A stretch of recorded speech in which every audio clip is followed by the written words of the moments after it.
Dear friends, welcome to my channel ಬದುಕಿನ ಭರವಸೆಗಳು.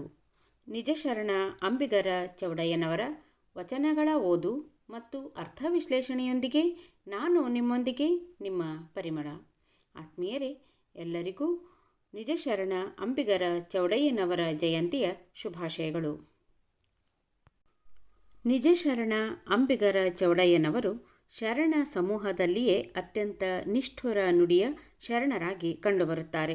ಅವರು ಯಾರ ಮುಲಾಜು ಹಿಡಿದು ಮಾತನಾಡುವುದಿಲ್ಲ, ಸರಿ ಇದ್ದದ್ದನ್ನು ಅತ್ಯಂತ ಧೈರ್ಯದಿಂದ ಮಾತನಾಡುತ್ತಾರೆ. ಅಂಬಿಗರ ಕಾಯಕ ನಿರ್ವಹಿಸುತ್ತಿದ್ದ ಈ ಶರಣರು ಲೋಕದ ಜನರನ್ನು ಭೌತಿಕ ನದಿಯಿಂದ ಪಾರು ಮಾಡುವುದರೊಂದಿಗೆ ಭವಸಾಗರದಿಂದಲೂ ಅವರನ್ನು ದಾಟಿಸುವ ಸಾಮರ್ಥ್ಯವುಳ್ಳವರಾಗಿದ್ದರು. ಅಂಬಿಗರ ಚೌಡಯ್ಯನವರ ಜೀವನ ವಿವರಗಳು ಅಸ್ಪಷ್ಟವಾಗಿ ದೊರಕಿವೆ. ಈ ಶರಣರ ನೆಲೆ ಆಗಿನ ಧಾರವಾಡ ಜಿಲ್ಲೆ, ಈಗಿನ ಹಾವೇರಿ ಜಿಲ್ಲೆಯ ಚೌಡದಾನಪುರವೆಂತಲೂ, ಕೆಲವರು ಅವರ ಊರು ಕಲಬುರಗಿಯ ಅಫಜಲ್ಪುರ ತಾಲೂಕಿನ ಚೌಡದಾನಪುರ ಎಂತಲೂ, ಮತ್ತು ಕೆಲವರು ಸೊಲ್ಲಾಪುರ ಬಳಿಯ ಭೀಮಾ ನದಿಯಲ್ಲಿ ಚೌಡಯ್ಯ ಶರಣ ನಾವೇ ನಡೆಸುವ ಕಾಯಕ ಮಾಡುತ್ತಾ ಶರಣ ಜೀವನ ನಿರ್ವಹಿಸುತ್ತಿದ್ದರೆಂತಲೂ ಹೇಳುತ್ತಾರೆ. ಬಸವಣ್ಣನವರು ಮಂಗಳವಾಡಿಯಲ್ಲಿ ಇರುವಾಗಲೇ ಅಂಬಿಗರ ಚೌಡಯ್ಯನವರು ಅವರ ಸತ್ಸಂಗದ ಭಾಗ್ಯ ಹೊಂದಿದ್ದಂತೆ ಕೆಲವರು ಉಲ್ಲೇಖಿಸುತ್ತಾರೆ. ಬಸವಣ್ಣನವರು ಕಲ್ಯಾಣಕ್ಕೆ ಬಂದಾಗ ಈ ಶರಣರು ಕಲ್ಯಾಣಕ್ಕೆ ಬಂದಿರಬೇಕು. ತಮ್ಮ ಅಂತಿಮ ಜೀವನವನ್ನು ಚೌಡಯ್ಯ ಕಲ್ಯಾಣದಲ್ಲಿಯೇ ಕಳೆದಿರಬೇಕು. ಅಂಬಿಗರ ಚೌಡಯ್ಯನವರು ತಮ್ಮ ವಚನಗಳಿಗೆ ಯಾವುದೇ ದೇವರ ಹೆಸರನ್ನು ಅಂಕಿತವಾಗಿ ಬಳಸಿಕೊಂಡಿಲ್ಲ, ತನ್ನ ಹೆಸರನ್ನೇ ಅಂಕಿತವಾಗಿ ಇರಿಸಿಕೊಂಡಿದ್ದಾನೆ. ಬನ್ನಿ, ವಚನ ಏನಿದೆ ನೋಡೋಣ. ವಚನ: ತಡೆನೆಲೆಯಿಲ್ಲದ ಮಹಾನದಿಯಲ್ಲಿ ಒಡಲಿಲ್ಲದಂಬಿಗ ಬಂದಿದ್ದೇನೆ. ತಡೆನೆಲೆಯಿಲ್ಲದ ಮಹಾನದಿಯಲ್ಲಿ ಒಡಲಿಲ್ಲದಂಬಿಗ ಬಂದಿದ್ದೇನೆ. ಹಿಡಿವ ಬಿಡುವ ಮನವ ಬೆಲೆಗೊಟ್ಟಡೆ ಕಡೆಗಾಣಿಸಿ ಹಾಯಿಸುವೆ ಮಹಾ ಹೊಳೆಯ. ಹಿಡಿವ ಬಿಡುವ ಮನವ ಬೆಲೆಗೊಟ್ಟಡೆ ಕಡೆಗಾಣಿಸಿ ಹಾಯಿಸುವೆ ಮಹಾ ಹೊಳೆಯ. ನುಡಿಯಿಲ್ಲದ ನಿಸ್ಸೀಮ ಗ್ರಾಮದಲ್ಲಿರಿಸುವೆನೆಂದಾತ ನಂಬಿಗರ ಚೌಡಯ್ಯ. ನುಡಿಯಿಲ್ಲದ ನಿಸ್ಸೀಮ ಗ್ರಾಮದಲ್ಲಿರಿಸುವೆನೆಂದಾತ ನಂಬಿಗರ ಚೌಡಯ್ಯ. ಅಂದರೆ ಅಂಬಿಗರ ಚೌಡಯ್ಯನವರು ದೋಣಿ ನಡೆಸುವ ವೃತ್ತಿಯಲ್ಲಿದ್ದವರು. ತಮ್ಮ ಈ ಕಾಯಕವನ್ನೇ ಆಧ್ಯಾತ್ಮ ಸಾಧನೆಗೆ ಸಾಧನವನ್ನಾಗಿ ಮಾಡಿಕೊಂಡವರು. ಒಂದು ದಡದಿಂದ ಮತ್ತೊಂದು ದಡಕ್ಕೆ ಜನರನ್ನು ದೋಣಿಯಲ್ಲಿ ಸಾಗಿಸುವ ತಮ್ಮ ಕಾಯಕವನ್ನೇ ಒಂದು ಪ್ರತಿಮೆಯನ್ನಾಗಿಸಿ ಈ ವಚನದಲ್ಲಿ ಆಧ್ಯಾತ್ಮ ತತ್ವವೊಂದನ್ನು ಹೇಳುತ್ತಾರೆ.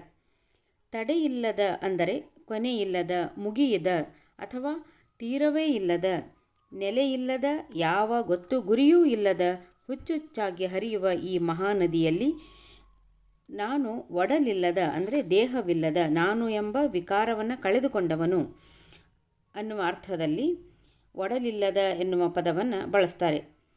ನಾನು ಒಡಲಿಲ್ಲದ ಅಂಬಿಗ ಬಂದಿದ್ದೇನೆ ಅಂತ ಹೇಳ್ತಾರೆ.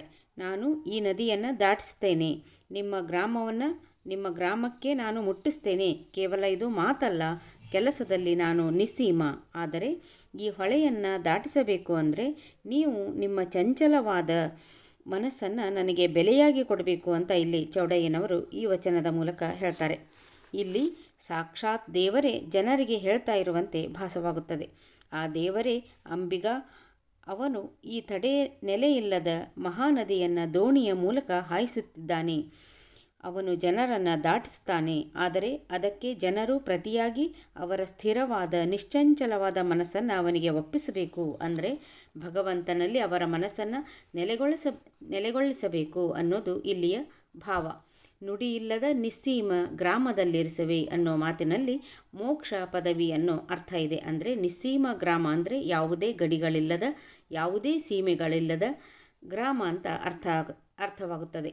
ಅದು ಯಾವುದು ಅಂತಂದರೆ ಬಯಲು ಅಥವಾ ಶೂನ್ಯ. ಅಲ್ಲಿ ಮಾತಿಗೆ ಅವಕಾಶವೇ ಇಲ್ಲ.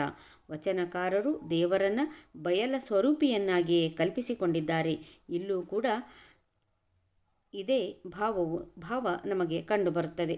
ಈ ಸಂಸಾರ ಅನ್ನೋ ಮಹಾನದಿಯನ್ನು ದಾಟಬೇಕು ಅಂತಂದರೆ ಚಂಚಲವಾದ ಮನಸ್ಸನ್ನು ನಿಗ್ರಹಿಸಬೇಕು, ಭಗವಂತನಲ್ಲಿ ಅದು ಐಕ್ಯಗೊಳ್ಳಬೇಕು. ಆಗಷ್ಟೇ ಬಯಲು ಅಥವಾ ಶೂನ್ಯ ಗೋಚರವಾಗಲಿಕ್ಕೆ ಸಾಧ್ಯ ಅನ್ನೋದು ಈ ವಚನದಲ್ಲಿ ಕಂಡುಬರ್ತಕ್ಕಂಥ ತತ್ವ. ತನ್ನ ಕಾಯಕವನ್ನು ಆತ್ಮೀಯರೇ, ಈ ವಿಡಿಯೋ ಇಷ್ಟ ಆದಲ್ಲಿ ಲೈಕ್ ಮಾಡಿ, ಶೇರ್ ಮಾಡಿ, ತಮ್ಮ ಅನಿಸಿಕೆ ಅಭಿಪ್ರಾಯಗಳನ್ನು ಕಮೆಂಟ್ ಮಾಡಿ. ಮತ್ತಷ್ಟು ವಚನಗಳ ವಿಶ್ಲೇಷಣೆಗಾಗಿ ನನ್ನ ಚಾನಲ್ನ ಮರೆಯದೆ ಸಬ್ಸ್ಕ್ರೈಬ್ ಮಾಡಿ ಅಂತ ಹೇಳ್ತಾ ಮುಂದಿನ ವಿಡಿಯೋದಲ್ಲಿ ಭೇಟಿಯಾಗೋಣ. ಧನ್ಯವಾದಗಳು.